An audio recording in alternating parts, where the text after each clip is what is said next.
Well, hey everybody, Joy here.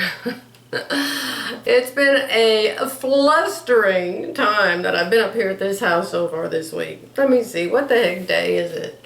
It's a Friday, and it is June, and I'm pretty sure it's the 24th. It could be the 25th, but it might be the 24th. I don't know if I even have a calendar in these parts. Anyway, who cares? Scroll down and it'll show you what day it is anyway. So here's the thing.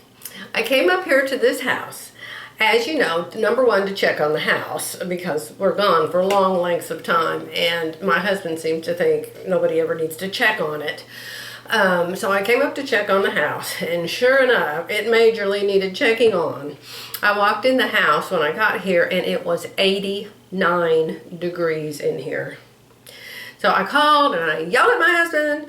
He had the thermostat set on 78, and my lightning fast brain didn't figure out that there's a long distance between 78 and 89. I said, why do you set the thermostat so high? It's so hot in here. You could cook on the countertop.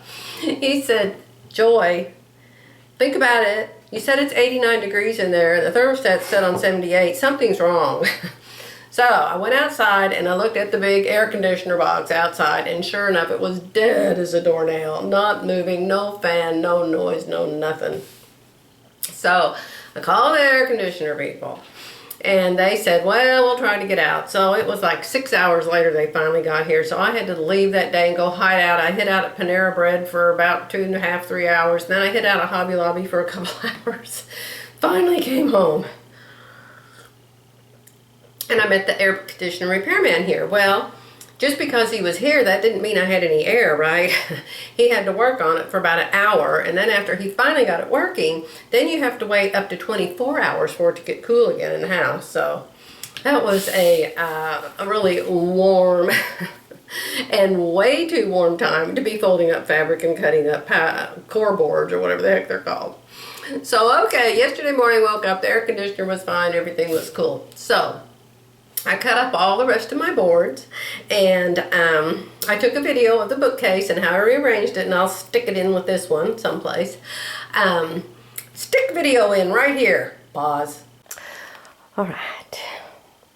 I've already started this job. I'll plug this video into another one after a while. But you can see, this is my room. This is the guest room. You've seen it in my videos. 2 hospital beds here, and I've got the ironing board moved, and I've started moving stuff. This is my only bookcase here, and I have this dresser with fabric in it. I have this closet out in the hall with a tad of fabric in it. It's neat. And down there's a bunch of patterns and sewing stuff. And then I think this closet right here might have a little bit of fabric. Not like Kingston, that's a quilt and a pair of shorts, so that's not too bad. That dresser right there is full. I'm not even going to open the drawers, they're too heavy. And then this is my sewing room in here. Okay guys, I arrived yesterday. I probably already told you this though, so I'm not even going to tell you that again, so ignore that.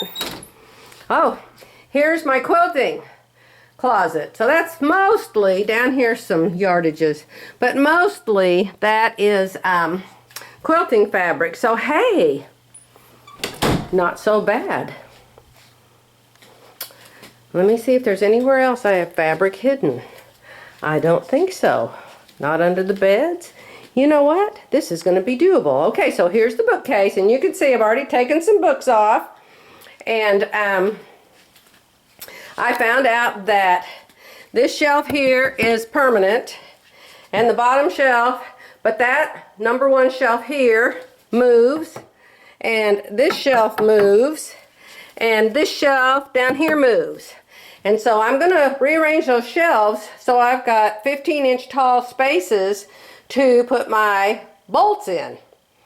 And I brought not very many, just this many of the boards with me because that's all I had left from my other house. So that's 7. 7 times 8. How much is that, guys? Figure it out. So we'll see if I need more than that or not. Okay. I'll be back after a while. Okay, I've moved some of the shelves, and I ended up with 3 places I can put fabric over there.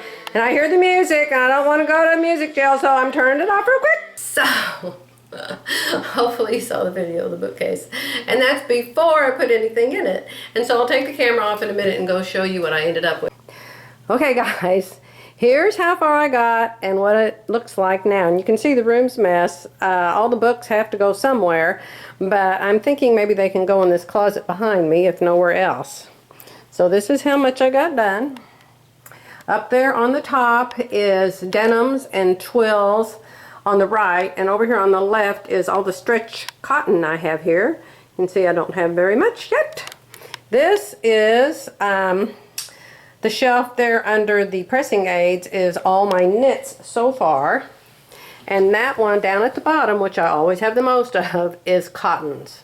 And I can still fit a few more in there. It's not stuffed yet. You can see some of the bolts are leaning sideways. That means I can fit some more in there. So I've still got the rest of that shelf and the rest of that shelf. And I still have quite a bit of fabric left to put in them. So... And look at this little shelf here, how perfect it is for my pressing aids. I'm loving that. Okay, bye for now. I have since ordered another case of 25 boards, and I won't need all of those here. So I'll use up however many more I need here, and then I'm going to see if Terry and Diana want to buy some from me. They're about $5 a board, which actually is a really good price because I priced them everywhere else and they were quite a bit more expensive. So anyway, why am I telling you all that? Like, who cares? Anyway, the point is, the air conditioner man, the night that the air conditioner was broken, he said, I need to do blah, blah, blah to your unit. I'm going to have to turn it off for an hour and a half. And I said, forget it. I have to go to sleep tonight. I don't want to go to a hotel. You're not touching it. So anyway, he's back today. I said, if you want to work on my air conditioner, you come back in the morning. And I had the thermostat turned really low today. I was wearing a jacket for a while. It was so cold in here. So I thought, when he comes and he turns the unit off, it'll be cool enough in here that it might last for an hour and a half or 2 hours. And I'll probably have to quit drinking coffee at some point. That could help. I've got all of the blinds closed all over the house. And trying to keep all the lights off except for when I'm making a video. So anyway, and then after I figured out that the air conditioner was broken, I figured out that the garbage disposal was broken. Now I'm going to tell you guys something. This is important. And probably everybody on earth knows it but me. But when your garbage disposal won't work, I knew about the little button underneath, the little red button that you push for a reset. I knew about that. And I remember seeing some guy sticking a big long metal thing inside it and pushing it and trying to turn it. And so I got a wooden spoon and I tried to do that like 50 times. It didn't work. So I called the repairman. Oh my gosh. I'm going to show you guys a picture of this guy because I know you think she just exaggerates so much. I called this guy's company and he came late yesterday, knocked on I opened the door and I almost shut the door in his face. I'm telling you, this is the scraggliest man I ever saw in my life. He looked like a really disheveled Tim Conway character. And I took a picture of the back of him because I thought nobody's going to believe me. I wish I could have gotten in front of him. But anyway, he was nice. He was very nice. He came in, he fixed my unit. And I went back and he said, I'm done. I said, you are? And he said, yeah, I'm embarrassed to charge you the full price. So instead of $114, I'm only going to charge you $89. I went, $89, dear Lord, what he did, what I could have bought a new one. There is a tool that comes with your garbage disposal. And I suppose sometime in my past I used to know this since Jerry bought the disposal and Jerry put it in.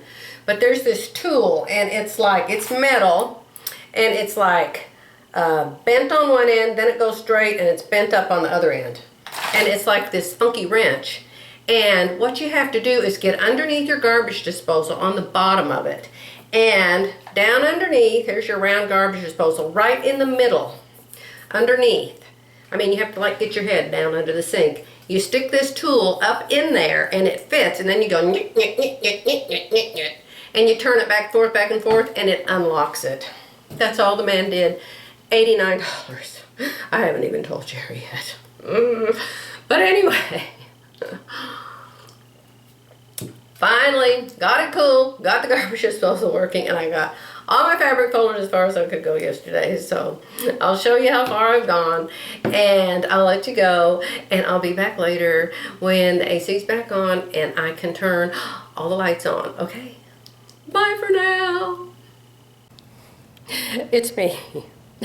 I'm going to show you. I figured out how to put a picture in this video. So the next thing is going to be a picture of this super handsome repairman that came to fix my garbage disposal. When I opened the door, I was like, oh, and I said, oh my, you really have long hair. And he said, no, I said, your hair is so long, doesn't it get caught in things? And he said, well, actually, I just had it cut. Check this guy out. If I could turn him around, he had a splotchy, very gray, dirty looking beard, and then some more of the hair in the front. It was really something, y'all.